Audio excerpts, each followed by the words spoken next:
nossa entrevistada de hoje faz parte do Instituto PAX, Instituto de Políticas Alternativas para o Cone Sul, que nasceu em 1986 a partir de economistas que retornaram do exílio aqui na América Latina.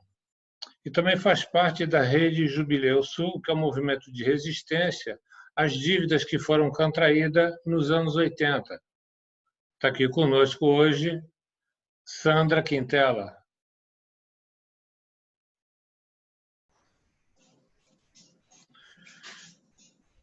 Pois é. Sandra, você podia falar um pouquinho primeiro sobre o Instituto PAX e a Rede Jubileu? Pois não. Bom dia, gente. Bom dia, Helena. Bom dia, Leon. Bom dia a todo mundo. É um prazer estar aqui. Quero agradecer o convite. É sempre um prazer falar com vocês. A Helena é uma guerreira aí, né, Helena? Não para. O Instituto PAX, eu trabalhei no Instituto PAX durante 20 anos. Coordenei o Instituto também ao longo de quase uma década. E desde 2018 eu assumi a outra função, que é a função de ser vice-presidenta do Instituto. Não faço mais parte da equipe técnica, mas sou membro agora da diretoria. E passei a ocupar uma função de articuladora nacional da Rede Jubileu Sul, que também, como PAX, a gente ajudou a fundar há 20 anos atrás. A Rede Jubileu Sul tem uma trajetória no Brasil que começa a partir, né, de 98, mais ou menos, a partir da terceira Semana Social chamada pela CNBB, que na época clamava pelo resgate das dívidas sociais. E nesse contexto nós ajudamos a organizar, ainda como PAX, um simpósio da dívida externa, que aconteceu em 98 em Goiânia, depois em 2000 o plebiscito da dívida, antes o Tribunal da Dívida Externa, que aconteceu ali no João Caetano, no Teatro João Caetano, com mais de 2.500 pessoas durante 3 dias. O PAX, nesse momento, como membro nem existia ainda Jubileu Sul, era ainda Jubileu 2000, a equipe inteira passou a viver dentro da coxia do Teatro João Caetano, né, para a construção desse Tribunal da Dívida, que foi um sucesso na época. Aí acumulamos força para o plebiscito da dívida no ano seguinte, no ano 2000. Depois o plebiscito sobre a ALCA, o plebiscito sobre a Vale, o plebiscito sobre a propriedade da terra, tamanho da propriedade da terra. Depois os comitês populares da Copa, no enfrentamento às remoções e ao sobreendividamento do processo dos mega-eventos esportivos. Enfim, estamos aí, agora enfrentando também desde os territórios, né? Como sempre, o tema do sobreendividamento, mas também com ações emergenciais nesse momento, com relação aos impactos da pandemia da Covid-19 nos territórios. Então, nós estamos agora também com ações emergenciais em alguns lugares, Minas, Bahia, Ceará, Rio Grande do Sul, aqui no Rio também, com ações emergenciais, né? As pessoas precisam continuar vivendo, precisam comer, né? E precisam ter acesso a materiais de higiene. Enfim, é nisso. É uma rede viva, é uma rede que funciona muito em função da conjuntura, porque a gente acha que também tem que dar respostas à conjuntura. O tema do sobreendividamento é um tema central na nossa visão de mundo, assim, visão da economia, etc., mas também a gente se move pela conjuntura, né? Se move pelo tema, por exemplo, quando o Brasil começa o ciclo dos mega eventos esportivos, nós nos sentimos impelidas a participar desse debate, a contribuir com esse debate. Então, um pouco essa é a nosso trabalho, vamos dizer assim. O que são as ações emergenciais que você falou agora para esse momento? Bom, além da gente acho que são ações tanto a nível macro como a nível micro, né? Tanto a nível macro, com o processo de articulação com outras redes, com outras frentes, etc. Por exemplo, para tentar contribuir na revogação da emenda constitucional 95, por exemplo, né? Que a gente acha que é uma ação emergencial essa, de revogar essa emenda, a nível macro, né? Porque é uma emenda que congela os gastos da saúde, educação, etc., por 20 anos, e nós estamos vendo a situação hoje dos hospitais públicos, né? Aqui no Rio de Janeiro mesmo há leitos, mas não há equipe nem há equipamento. Olha isso, em plena pandemia.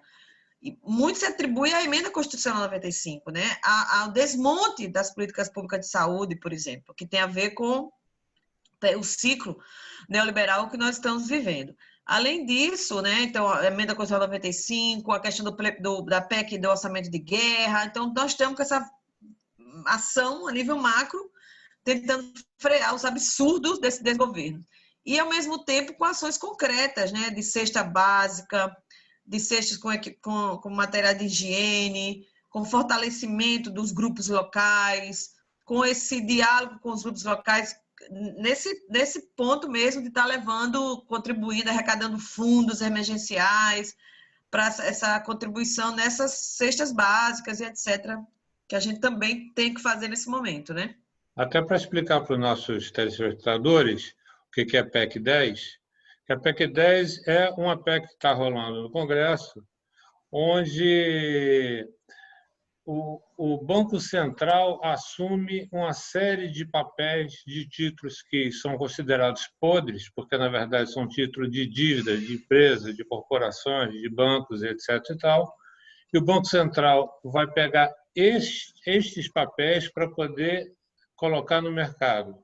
Traduzindo, vai pegar aquilo que são dívidas de títulos podres dos bancos e vão fazer, na verdade, com que a população pague por esses títulos. Perfeito? Então, está sendo chamado agora de orçamento de guerra, não é isso? Porque eles sempre botam uma pegadinha, né?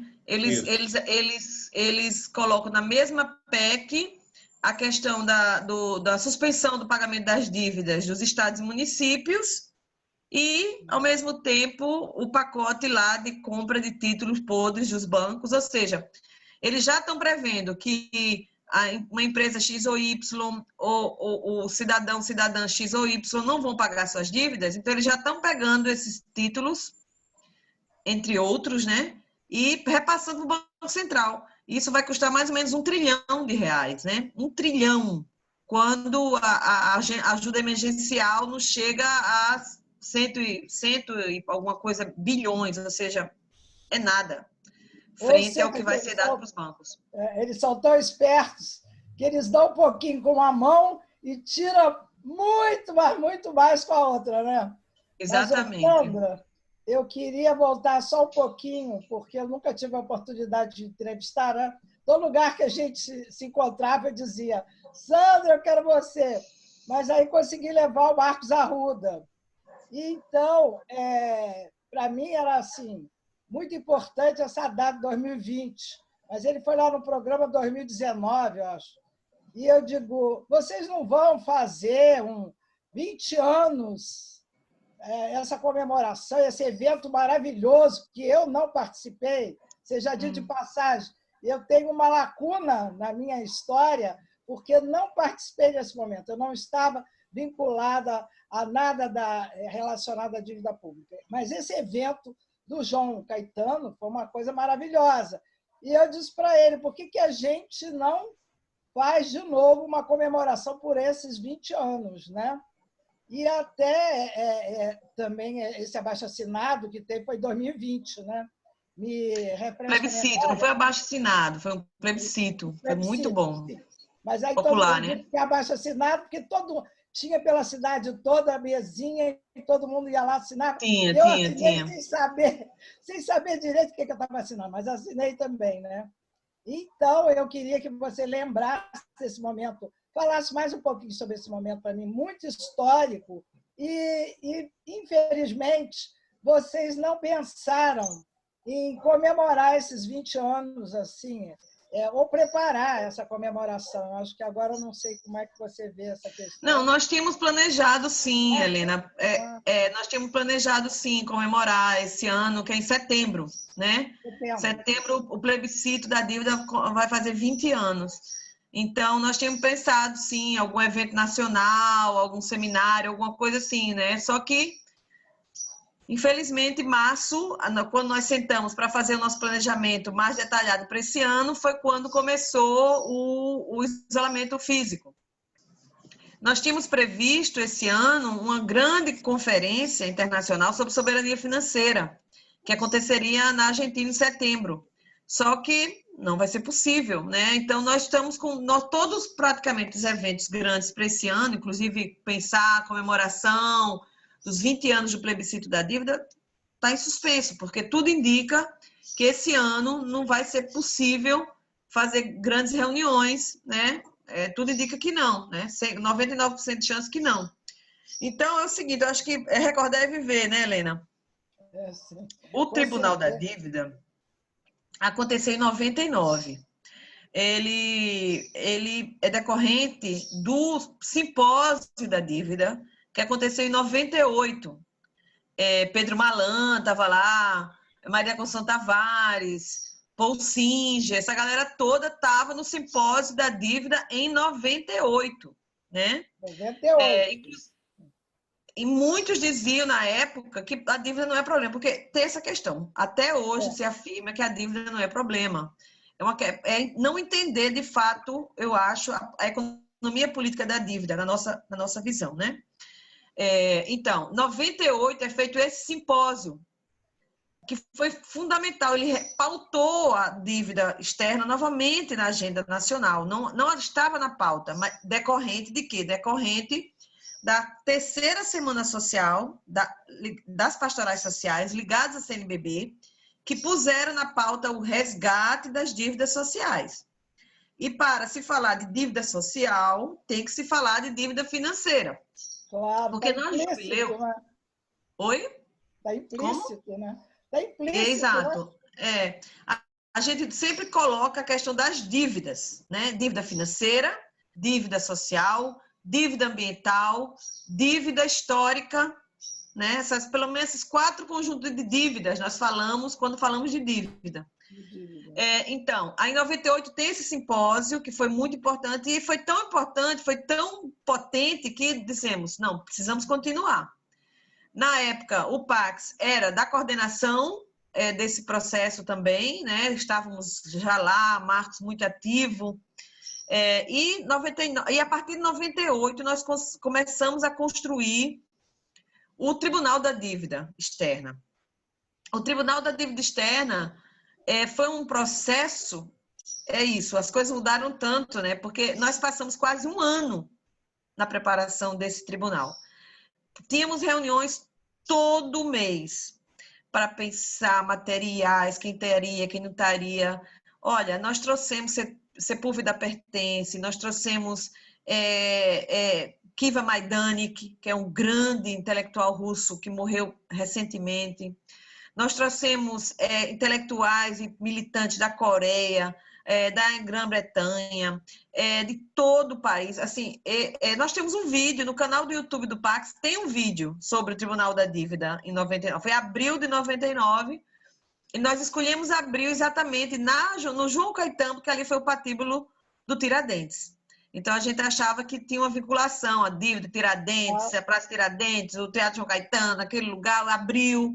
Então, como sempre, a ideia de trabalhar muito os símbolos, né? A mística, vamos dizer assim, da luta, né? A mística da memória, da nossa ancestralidade, do que a gente traz nas nossas pautas hoje, não tem a ver só com hoje, tem a ver com o que já se fazia antes de nós. E o Tribunal da Dívida, nós saímos do tribunal com uma agenda de trabalho, uma agenda. E quando o tribunal foi em abril, nós fomos nos reunidos, e quando foi em agosto de 2000, nós constituímos, então, o Jubileu Sul Brasil, porque até então era Jubileu 2000. Por que Jubileu 2000? Jubileu 2000 começa com a iniciativa do Papa João Paulo II, frente à reunião do G7, que ia acontecer em Colônia, na Alemanha, nesse mesmo ano, em agosto desse mesmo ano também, e pedindo o perdão das dívidas dos países pobres altamente endividados, que é uma categoria de países, né? Que são países empobrecidos, altamente endividados, chamados HIPC, é a sigla em inglês. High, né? Altamente endividados, países pobres, né? Porque em inglês, né? HIPC.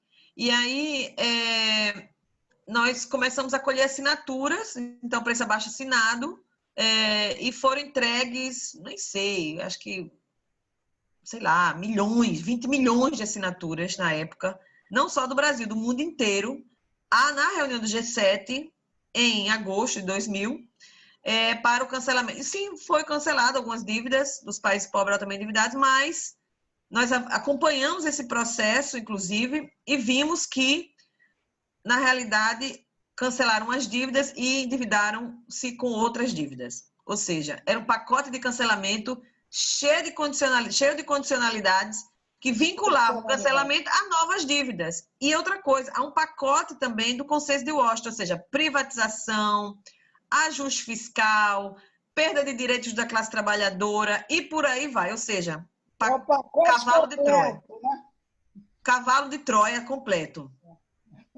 Cancela a dívida aqui, mas o cavalo de Troia entra. Então, e aí nós estamos vendo o mesmo processo agora. Depois a gente chega lá.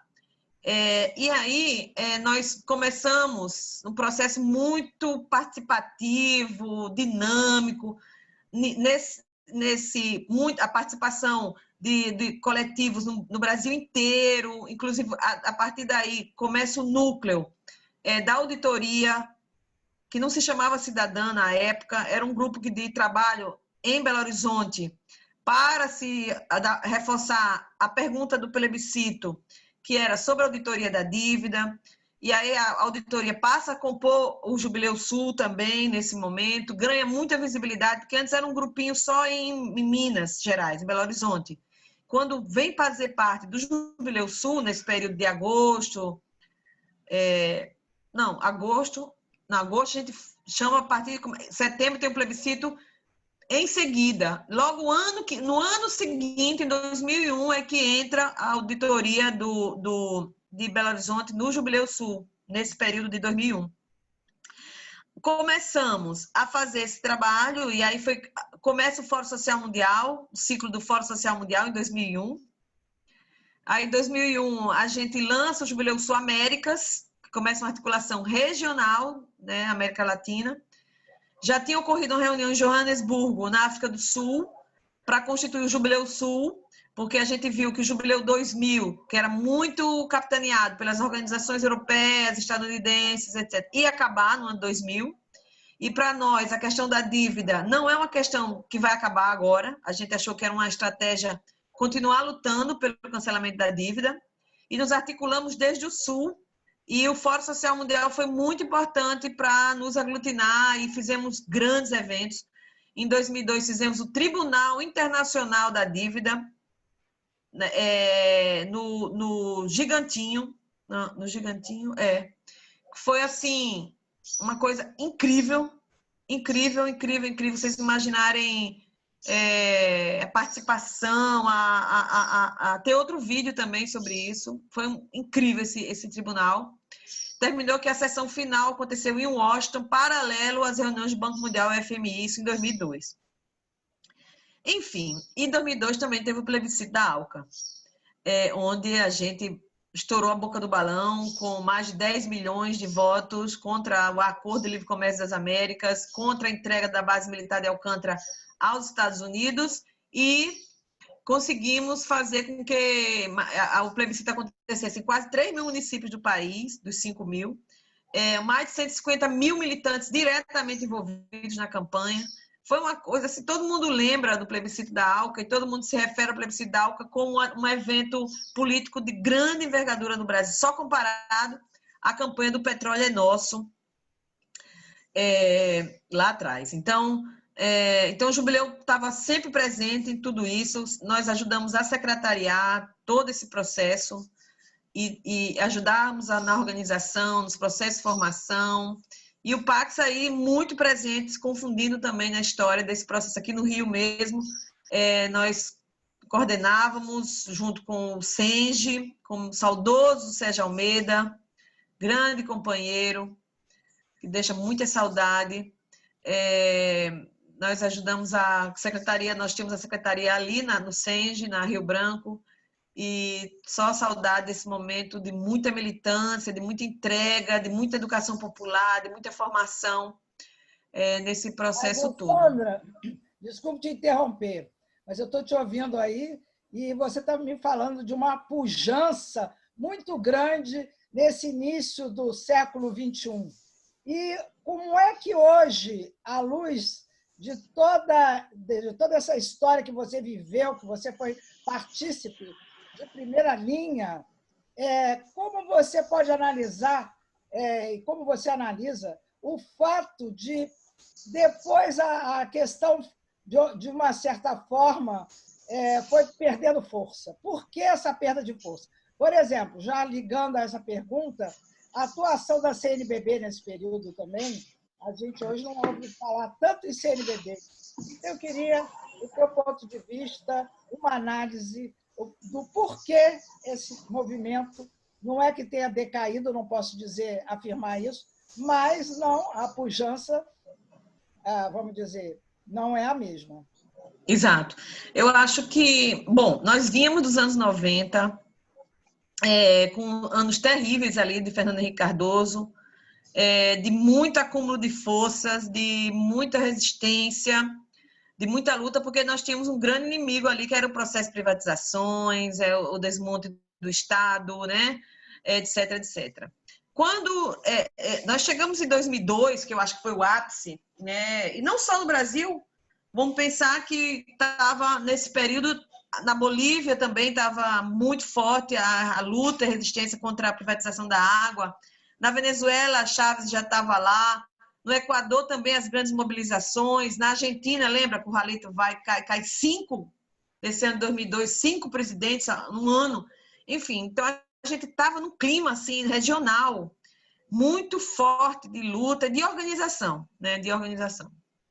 O Fórum Social Mundial veio e, de alguma maneira, ajudou. Apesar do Fórum Social Mundial, na minha avaliação, ter sido o grande erro dele, não ter, assim, favorecido na sua própria estrutura formal o processo de organização, né? Nós nos organizávamos no Fórum Social Mundial a partir da plenária dos movimentos sociais, né? A Assembleia dos Movimentos Sociais, que era uma estrutura, tipo um evento à parte da estrutura do Fórum Social Mundial. O Fórum nunca quis organizar nada, só o Fórum em si mesmo. E eu acho que foi por isso que ele terminou morrendo, que hoje em dia eu acho que praticamente morreu. Porque eu acho que ele não apostou num processo de organização. Só fazer um monte de gente se encontrar e cada um fazer suas agendas, e tinha assembleias de movimentos sociais que era onde a gente se organizava, mas era um processo paralelo. Enfim, então nós vimos de um crescente muito grande. Em 2002, nós elegemos o Lula presidente. E o Lula eleito presidente não foi apenas um processo de uma expressão apenas do PT no momento. Foi uma expressão de um campo social enorme que estava em ebulição. Acho que o plebiscito da ALCA, para mim, é muito significativo. Então, quando nós falávamos da ALCA, as pessoas diziam, vocês são loucos, quem que vai se envolver nessa campanha? Ninguém. Quem que entende o que é a área de livre comércio das Américas? Mas quando a gente traduziu isso em imperialismo, em interesse dos Estados Unidos na região, ficou muito claro. E nós perdemos também isso, eu acho, na minha opinião, o sentimento anti-imperialista nesses últimos 20 anos. Antigamente, quase todo mês tinha ato no consulado americano. A gente acampou em 2001 na frente do consulado americano contra a guerra do Iraque. Acampamento lá contra a guerra do Iraque. Ficamos dias e dias e dias acampados ali. Então, era muito forte esse sentimento, né? O que eu acho? Eu acho que em 2002 se elege o Lula nessa pujança, que é muito maior. A eleição do Lula foi muito maior que o PT, muito maior. Não somente, eu estou falando espanhol direto agora, não somente pelo vice, né, Zé Alencar, que atraiu também um setor mais moderado, mas também pela força que tinham os movimentos sociais. Então, só que imediatamente se constitui, nós vimos num crescente de organização, de movimentos, etc., que juntava de bispo a trotskista. A campanha contra a ALCA, a gente fazia reuniões, tinha bispo e tinha trotskista. Então, era assim, era muito ampla a campanha, muito ampla. E se dialogava sobre os pontos em comum. As diferenças a gente deixava na porta. E construíamos, era assim. Só que o que aconteceu? Com a eleição do Lula, imediatamente se constitui um outro espaço de articulação, de construção de agendas, que não foi mais a campanha contra a ALCA, onde o campo que se reuniu em torno da central, que foi a coordenação dos movimentos sociais, CMS, era o campo mais, vamos dizer assim, menos plural. Era um campo mais homogêneo, vamos dizer assim. E a campanha contra a ALCA continuou funcionando, mas meio que esvaziada. Por quê? Porque tínhamos a grande riqueza de ser um espaço plural e diverso, com visões políticas bem diferentes. Que, na minha opinião, isso é muito saudável. E aí, o que aconteceu? Esse campo foi se constituindo paralelo, vamos dizer assim, para frear, para não permitir pressão sobre o governo Lula, sobre o governo do PT, depois sobre o governo Dilma, e aí ficou o governo governando por si só. E a pressão dos movimentos sociais foi se esvaziando, né? Nesse processo todo, a gente viu a perda da força dos movimentos sociais, ao invés de permanecerem na rua. Claro, os professores e professoras, as mulheres, nós todos continuamos nas ruas, mas os sindicatos, os grandes movimentos de massa saíram das ruas,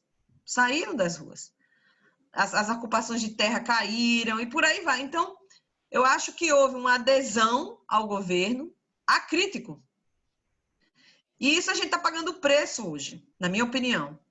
Porque se a gente tivesse continuado na escalada de educação popular, do mutirão de educação popular que foi feito no plebiscito da ALCA, se o taller lá do Frei Beto, de todo mundo, que não era o Bolsa Família, era o Fome Zero, que era muito mais amplo, tivesse continuado, porque as famílias envolvidas no Fome Zero, que depois virou Bolsa Família, eram, vamos dizer assim, submetidas, assim, por livre e espontânea vontade, obviamente, mas a processo de formação de educação popular, se criou uma rede nacional de educadores populares, enfim, tudo isso passou a não ter nenhum papel. Então, na minha opinião, teve muito a ver com isso. Se aderiu ao governo acriticamente, uma massa de trabalhadores e trabalhadoras se inseriu no mercado pelo consumo, a tal classe C, classe D, né, essas classes todas aí, que eu não, nem a classe trabalhadora, que passou a ter uma renda um pouco maior, e com isso passou a se sentir classe média, no sentido, né, da pequena burguesia, mesmo na miséria, assim, mesmo não na miséria, mas continuando sendo pobre. Isso mudou ideologicamente, eu acho, a concepção do que é a luta de classe, e as pessoas deixaram de ser trabalhadores para virar consumidores, como diz o Mujica. E eu acho que quando vem a crise, em 2008, né? E a crise no Brasil só chega em 2014, de fato. E aí as pessoas começam a sentir na pele os impactos da crise econômica, com um movimento que começa em 2013, que até agora a gente tem que entender melhor, mas que a gente tem que entender que 2013 tem tudo a ver com o que aconteceu até agora. O ciclo que a gente está em 2020 começa em 2013, obviamente não necessariamente deveria seguir para a direita, como seguiu. Nós poderíamos ter disputado mais ali, certamente, se tivéssemos entendido melhor 2013. Então, eu acho, Helena, que tem a ver com esses descaminhos aí dos últimos anos. Eu acho que essa adesão cega é um tiro no pé, foi um tiro no pé dos movimentos sociais, dos movimentos sindicais, e nós estamos hoje sem pai nem mãe, vamos dizer assim, sem nenhuma liderança política relevante que possa, de fato, aglutinar uma resistência da grandeza que nós precisamos ter. Nesse momento, nós estamos caindo no abismo. Sandra, excelente a sua análise. Importante até que do ponto de vista político, é importante ver dessa forma. Me lembro que o Darcy Ribeiro, há muito tempo atrás, falou do caso do Peru, que foi semelhante a essa narrativa que você teve aqui do Brasil, onde houve um arrefecimento do movimento sindical e de outros movimentos populares em função de dar sustentabilidade, vamos dizer assim, em tese, ao governo, que era o governo social-democrata, etc. No momento que esse governo teve que enfrentar a ofensiva liberal com seus instrumentos de direita, não teve vamos dizer assim, movimento popular sindical suficiente para poder fazer esse enfrentamento. E o que veio depois disso? Fujimori. Então, assim, essa é uma situação que, historicamente, não aconteceu uma vez só, e aqui no Brasil a gente, eu acho, passou por situações semelhantes. Interessante colocar essa questão política, e aí eu queria pedir para poder você fazer uma análise que eu acho interessante, que o movimento de vocês, lá do Jubileu, ele não fala simplesmente da dívida como sendo um grande negócio de alguns negociantes que estão, na verdade, lucrando a partir disso. Tem por trás todo um cenário que é a produção capitalista. Isso é, na verdade, o desenvolvimento do próprio capitalismo. Está dentro desse contexto. Então, isso não é simplesmente uma questão econômica, mas uma questão política-econômica. Perfeito? E aí você também entra no mérito da produção capitalista, que naturalmente vai se encaminhar para esse tipo de momento, dependendo do desenvolvimento daquela produção do capitalismo. Eu queria que você desse uma abordada nisso, por favor. Bom, é interessante porque, inclusive agora no Jubileu Sul Brasil, nós estamos construindo um grupo de estudos, de trabalho, exatamente para tentar aprofundar as lacunas teóricas da economia política na atualidade, no trato da questão da dívida pública.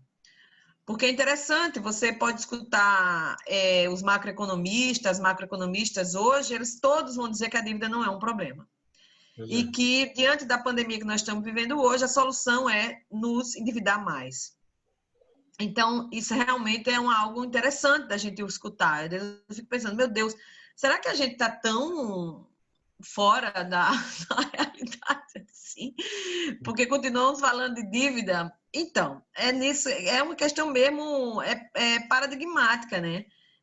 De onde a gente parte para analisar a dívida.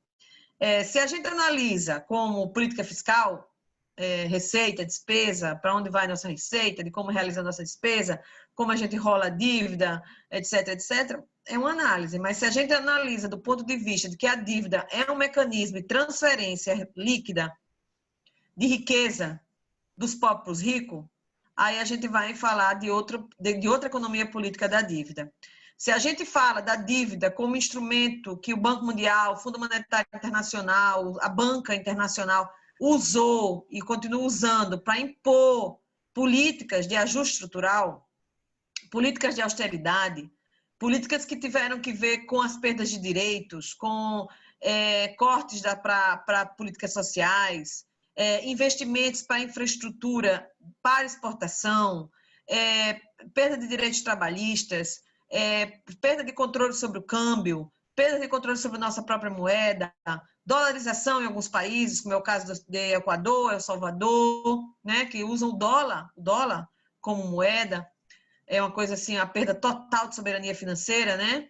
Então, a gente vai falar de outra economia política da dívida, que é a economia política da dívida que nós falamos, que a dívida não é uma receita e uma despesa. A dívida é um mecanismo de dominação, de imposição de um modelo de desenvolvimento que é monolítico, um modelo de desenvolvimento que não permite diversidade, que não permite a coexistência com populações indígenas, quilombolas, territórios quilombolas indígenas, que não permite a coexistência com mulheres livres da violência, porque todo esse sistema está introjetado nele a violência.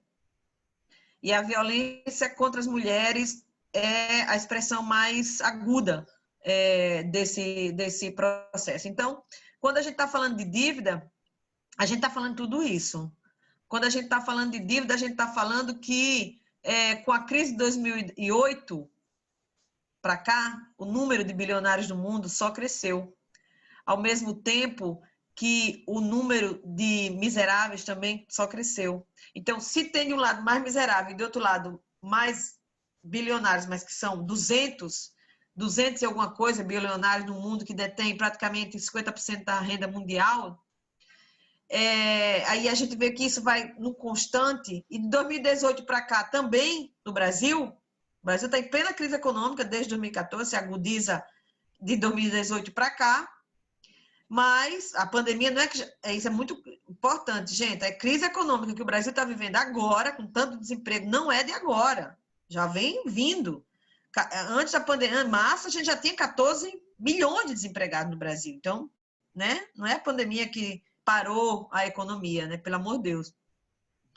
Então, a gente vê que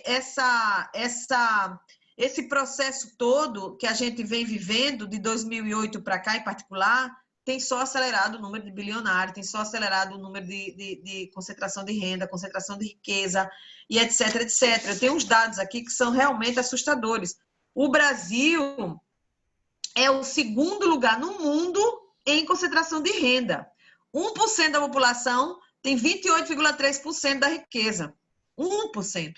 6 bilionários no Brasil detêm o igual a 100 milhões de brasileiros e brasileiras. 6 homens brancos detêm a renda de 100 milhões de brasileiros e brasileiras.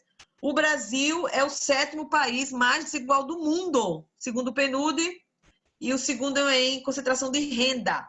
Então, isso tudo tem um mecanismo da dívida aí. Se a gente vive na hegemonia do capital financeiro, desde os anos 70, né?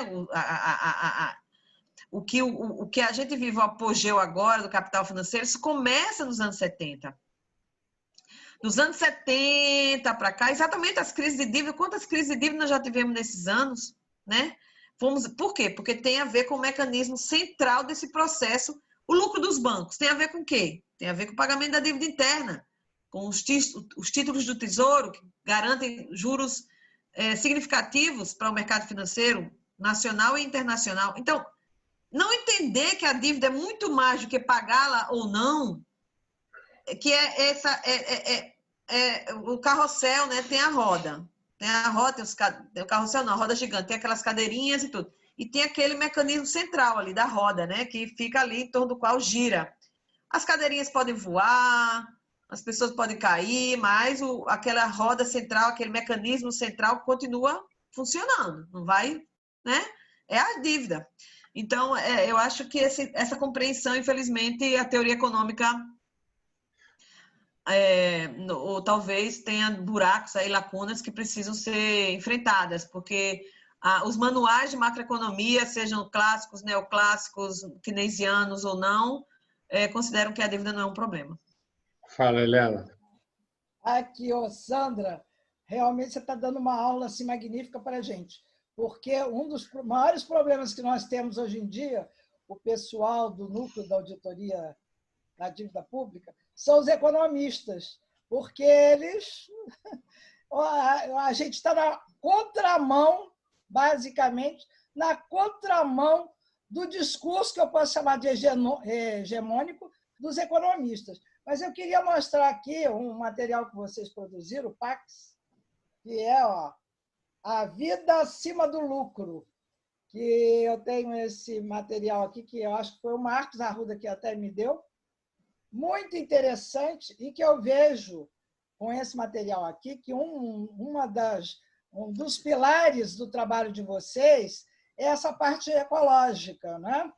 Eu queria que você até, em relação ao estado do Rio de Janeiro, vocês têm um estudo aqui particularmente sobre a Baía de Sepetiba. Eu queria que você desse uma palhinha sobre isso, que eu acho fundamental e muito importante, porque uma questão que eu gostaria de levantar, de repente você poderia vir em um outro programa aqui com a gente, é esse endividamento do estado do Rio de Janeiro.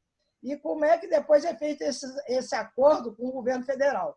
Mas isso tem que ficar para um outro papo, porque hoje vai ser impossível a gente levantar mais um tema. Mas nada impede de dar uma palhinha sobre isso, certo? Tá, claro, claro. Mas você já está intimada a vir discutir com a gente essa questão do endividamento estadual, e particularmente do endividamento do estado do Rio de Janeiro. Bueno, eu teria uma pessoa para sugerir para esse debate que estuda isso, que acompanha isso muito mais que eu, né? Eu não estou me debruçando sobre o assunto da dívida do Rio de Janeiro ultimamente, já fiz isso em outros momentos, mas não tenho feito isso atualmente. Mas eu tenho uma economista maravilhosa, uma jovem economista para indicar para vocês, a Júlia Bustamante, que estuda isso. Ela é muito boa nisso. Já está convidada.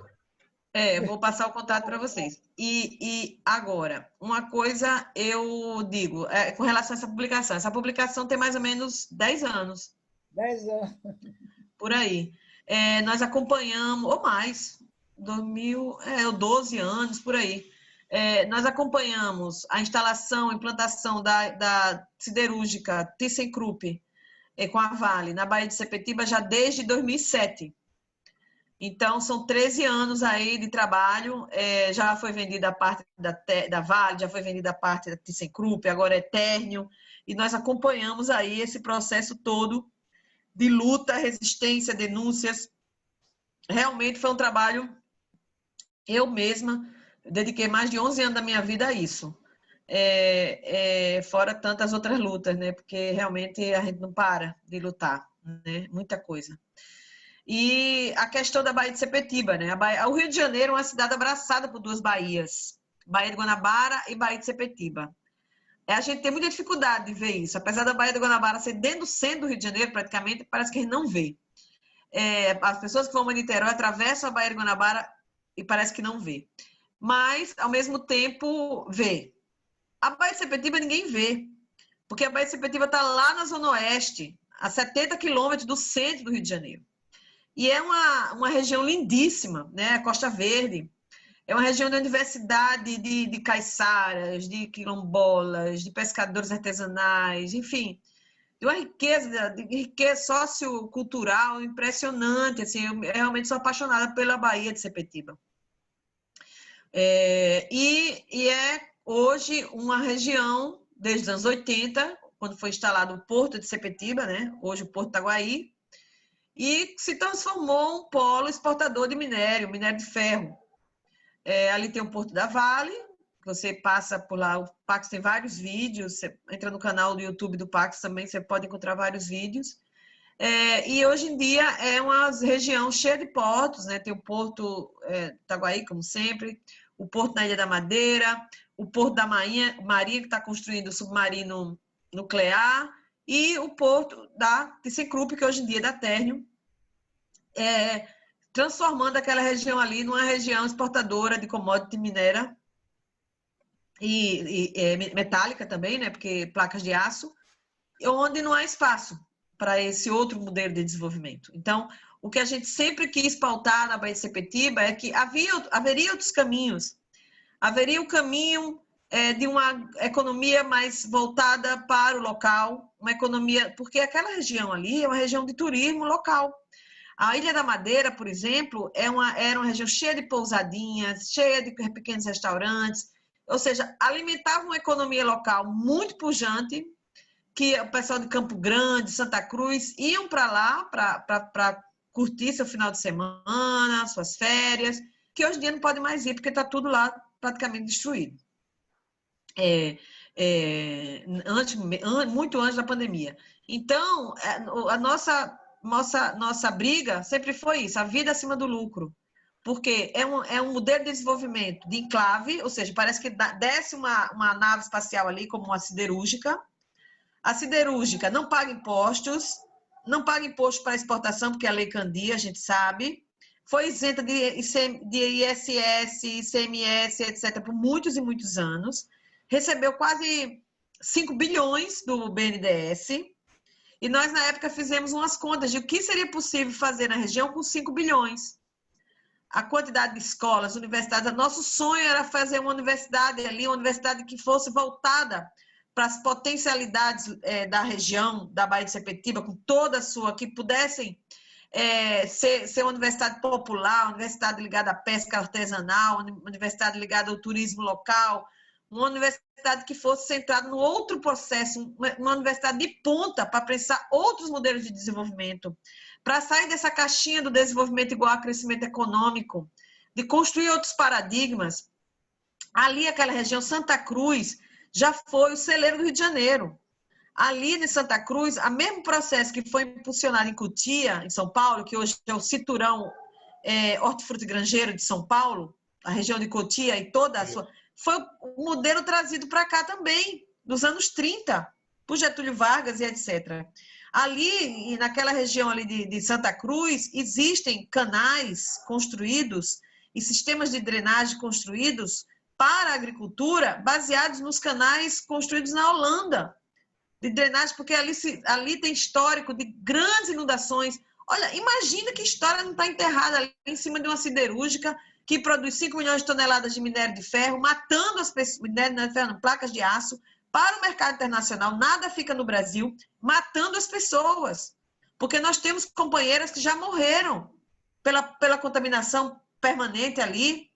Pessoas estão ficando doentes, todo dia a gente recebe informações, olha meu olho, olha meu pulmão, olha isso.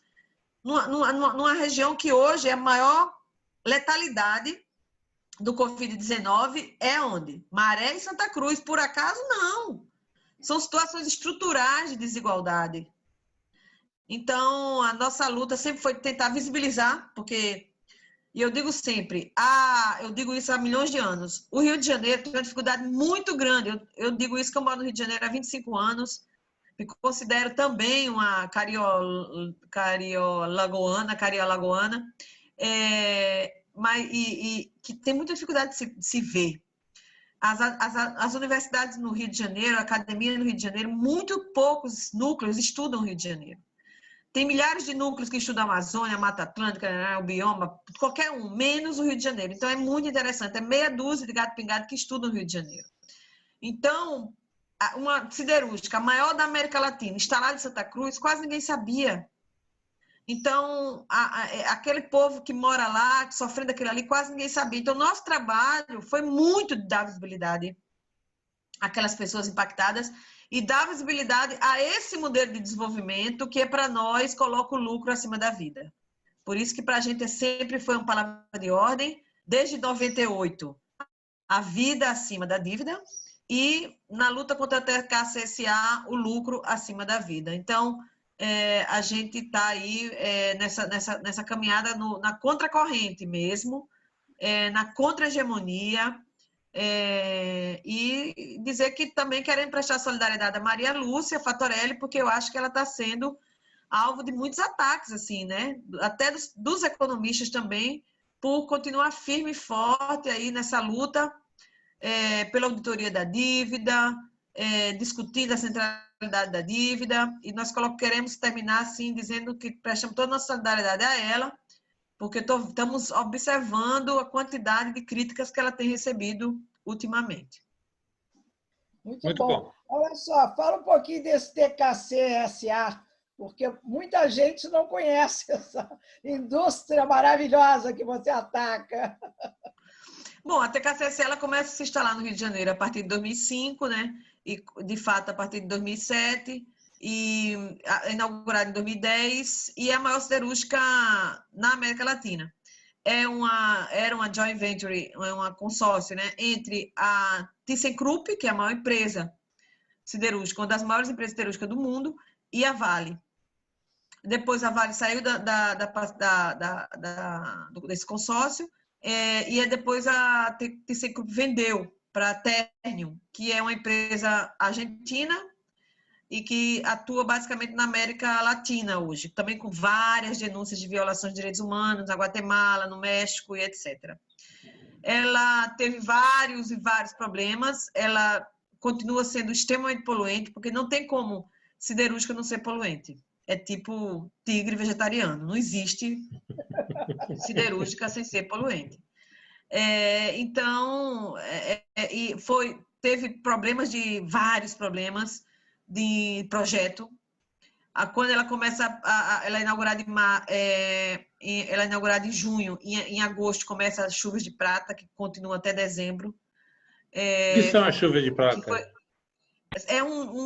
Particulados muito mais, com muito maior gramatura, muito mais, não é aquele pozinho muito fininho, um pozinho mais grosso, inclusive, que é expelido pela empresa por um problema de projeto. A própria Marilene Ramos, o Carlos Mink foi o responsável por conceder a licença de operação, né? É importante falar isso, dar nome, né? o licenciamento de uma empresa como essa tem que ser a nível de IBAMA. E foi suspenso esse cancelamento a nível de IBAMA e veio para o INEA. Enfim, teve vários problemas no processo de licenciamento. Enfim, gente, é uma história longa, mas de concreto, a fascinação por esse modelo de desenvolvimento, grandes empresas que não trazem desenvolvimento, na nossa opinião, e, de fato, não trouxe desenvolvimento. Santa Cruz continua sendo, olha agora, segunda maior letalidade. Se aquela empresa trouxesse desenvolvimento, 10 anos depois, a situação estaria ok, né? Não está nada ok. E também a questão da morte, das condições de saúde das pessoas lá, que continua tremendo.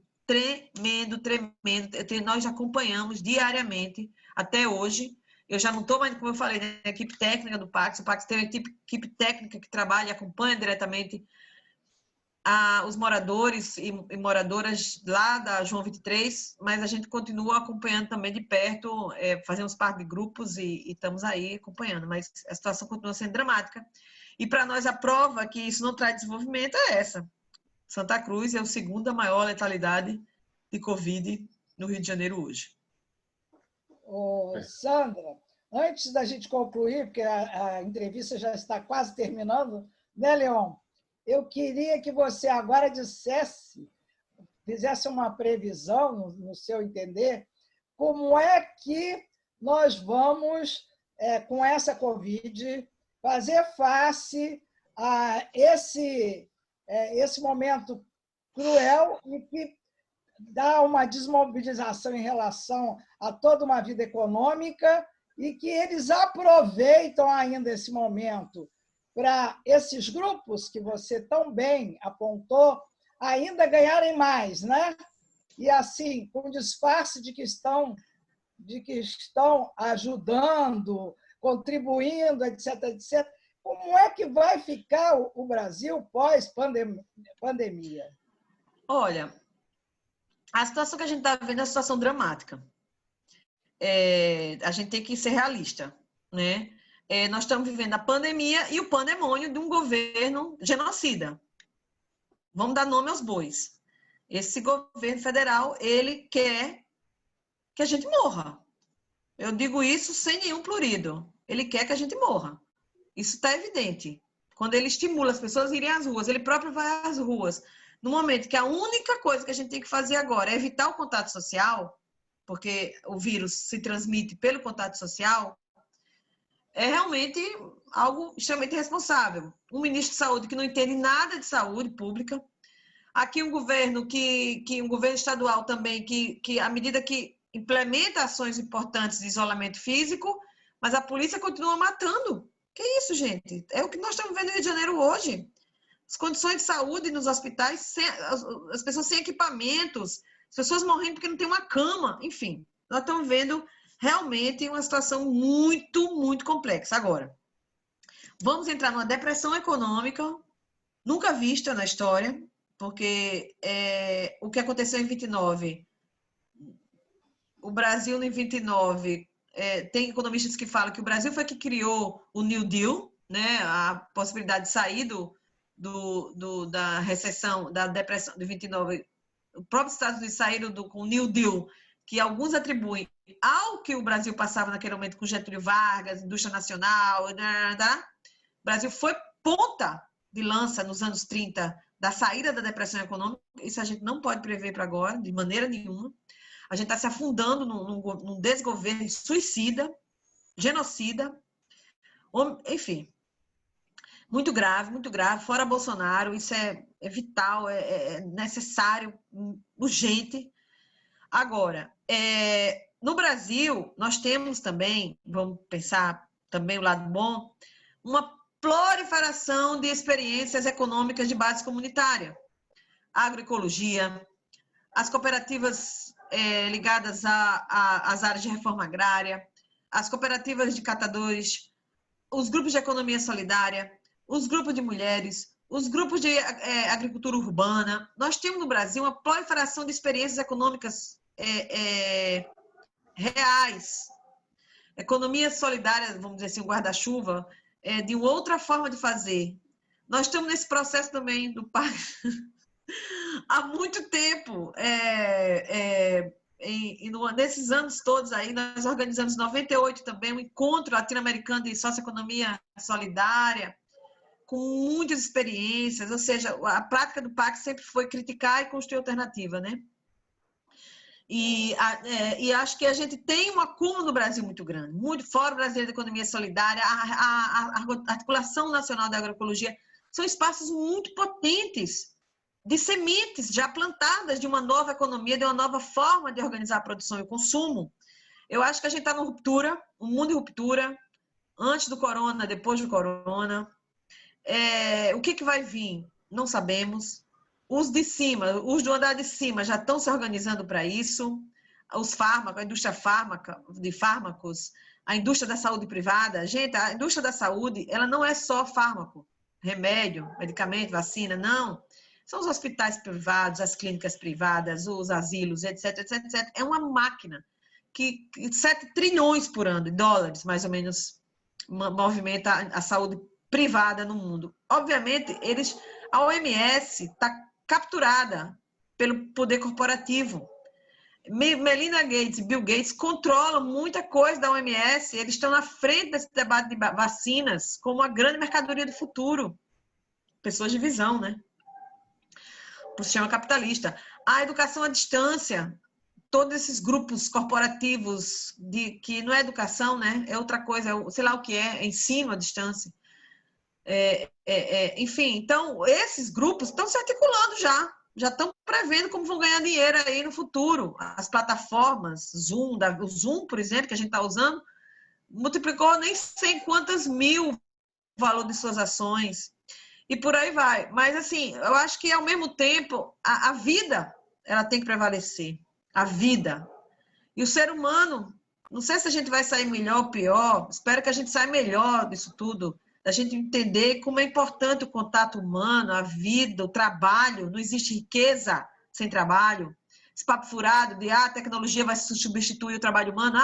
E aí agora? Todo mundo aí, precisando do entregador, precisando do motorista de ônibus, entendeu? Não existe riqueza, não existe valor sem o trabalho. Então, isso volta muito forte agora, na minha opinião. E o papel do Estado, como Estado mínimo para as políticas sociais, também está sendo muito questionado no mundo inteiro. Inclusive, o Washington Post fez aquele editorial, né, há 15 dias atrás, que repercutiu amplamente, dizendo que o capitalismo selvagem não tem mais espaço para ele. Eu não colocaria esse adjetivo, eu ficaria no substantivo mesmo. Não existe vida no capitalismo mais, na minha opinião. É impossível o capitalismo ser humanizado. Capitalismo, hoje, com o fim do bloco soviético, tudo que a gente viveu nos anos 90, né, não tolera a democracia, e eu acho que essa é a grande discussão hoje. É possível instituições democráticas dentro do capitalismo no estágio atual? Eu acho que não. Eu acho que o capitalismo está dando, o sistema do capital, como dizia o Mesário, está dando sinais muito claros de que não vai tolerar instituições democráticas, né? E é isso, eu acho que é um momento difícil, a gente está num momento de reclusão, né? Um momento de isolamento físico, não social. Nós não estamos isolados socialmente, nós estamos aqui fazendo entrevista, nós estamos nos reunindo virtualmente, nós estamos nos articulando também virtualmente, nós não estamos isolados socialmente. É isolamento físico. Vamos acumular forças. Eu acho que é o momento mesmo das ao vivo, coisas ao vivo, na internet, é o debate de ideias, a Anitta discutindo política. É isso mesmo, gente. É o que a gente tem para hoje. Entendeu? Não vamos ser preconceituosos. É um momento de disputa de ideias. É um momento, como a gente dizia antigamente, de agitação e propaganda. Virtual, claro, que a gente está agora num momento virtual. Mas vamos continuar. A luta não vai acabar. A luta não vai acabar, porque a vida se impõe. A vida se impõe, né? O sentimento mais profundo de justiça se impõe. Então, a gente tem que continuar acreditando nisso, lutando por isso e fazendo nossa agitação e propaganda. Debatendo ideias, disputando as ideias. Muito bem. E vocês estão nesse campo aí. Então, olha, eu acho que essa entrevista foi excelente. Eu acho Maravilhosa! isso. Eu acho que todos os ouvintes, espectadores da Auditoria Cidadã, aqui da Rede Mundial News, vai aproveitar. Tem muitas pessoas que têm um nível, vamos dizer assim, de discussão aprofundado, que assiste a gente. Agora, tem umas pessoas que não têm um nível aprofundado de discussão, mas que estão a fim de aprender. Eu acho que essa entrevista de hoje vai ser importante para que as pessoas reflitam bastante a respeito do momento atual, da história, de como nós chegamos até aqui, quais são todas as implicações que, na verdade, este momento estão trazendo, inclusive para poder abrir a possibilidade de uma mudança das relações políticas e econômicas, assim como aconteceu no feudalismo. Para poder, na época do feudalismo, existiam várias alternativas de maneira de se socializar, de produzir, de dividir. Eu acho, assim como você colocou agora, Sandra, nós estamos numa situação onde a gente também tem essas oportunidades, porque essas coisas estão colocadas para poder a gente aproveitar. Eu acho que a gente só tem a agradecer a sua participação. Muito obrigado, foi excelente, talvez uma das melhores entrevistas que nós fizemos até o momento. Espero que todos os nossos espectadores da Auditoria Cidadã desfrutem e reflitam a respeito de tudo que foi dito aqui. Muito obrigado. Eu também quero agradecer a Sandra e dizer que ela abriu um excelente campo para autocrítica, porque a autocrítica hoje em dia está sendo muito difícil, né? Porque os egos não permitem que se faça uma autocrítica para valer, né? De todo Exato. esse processo. Porque você não está preocupada em fazer autocrítica da questão dos movimentos políticos propriamente, mas sim dos movimentos sociais, como eles foram desmobilizados. Isso, para mim, me pareceu fundamental nesse instante, nesse momento que nós vivemos. Então, eu te agradeço muito, Sandra. Você demorou a vir, mas veio com toda força. Eu peço desculpa. Eu ia pedir para a Sandra para poder fazer uma palavra final para os nossos espectadores e principalmente também para as mulheres que nesse momento de confinamento sofrem bastante, haja vista aí toda essa violência. Então, por favor, fazer um fechamento aí para os nossos espectadores da Auditoria Cidadã, tá bom? Bom, gente, eu acho que a gente, primeira coisa, tem que lutar para ter o direito de ficar em casa, né? Então, eu estou podendo ficar em casa, eu continuo trabalhando, mas posso trabalhar de casa, então isso é um privilégio muito grande, então eu falo nesse lugar de privilégio, né? Privilégio de poder continuar trabalhando em casa, de poder estar fazendo minhas coisas e tal. Então, eu quero dizer que poder estar em casa hoje é um privilégio que todo mundo deveria ter, né? Então, o auxílio emergencial, tudo isso é pequeno, mas é fundamental para que as pessoas possam minimamente poder ficar em casa. Então, acho que isso é muito importante, ficar em casa nesse momento, quem puder ficar, e que se a gente puder ajudar de alguma maneira, né, também, todo mundo que puder ajudar de alguma maneira, vamos participar das vaquinhas online, vamos contribuir com os movimentos sociais, que estão na linha de frente das grandes redes de solidariedade que foi montada agora, muito rapidamente, em todo o Brasil. Vamos acreditar que essa solidariedade que está diante de uma pandemia, diante de um quadro tão grave que está acontecendo agora, se multiplique no Brasil afora, que esse sentimento profundo de solidariedade de classe, de que a gente tenha compaixão pelo outro, no sentido mais profundo da compaixão, se colocar no lugar do outro, se propague, que a gente possa dissipar essa onda de ódio terrível que se viveu nesse país, que a gente possa dissipar essa política de extrema-direita que a gente está nesse país, que a gente possa ter consciência de que esses políticos aí, que estão aí, desses partidos terríveis que são contra nós, possam morrer nas próximas eleições, que a gente possa ter força para seguir adiante na luta pela vida, na luta pela justiça. Eu acho que esse momento de pandemia faz a gente refletir muitas coisas, porque o mundo que está vindo não vai ser fácil, mas a gente tem que continuar acreditando e lutando para que a gente possa ter força, ter direitos a ficar em casa, para ter força, para continuar aí acreditando que a gente pode construir um outro mundo aí que a gente tanto sonha, né? Nesse momento muito difícil, mas a gente tem que acreditar que é possível sim, em algum momento. Muito obrigada pela entrevista, adorei, e seguimos adiante.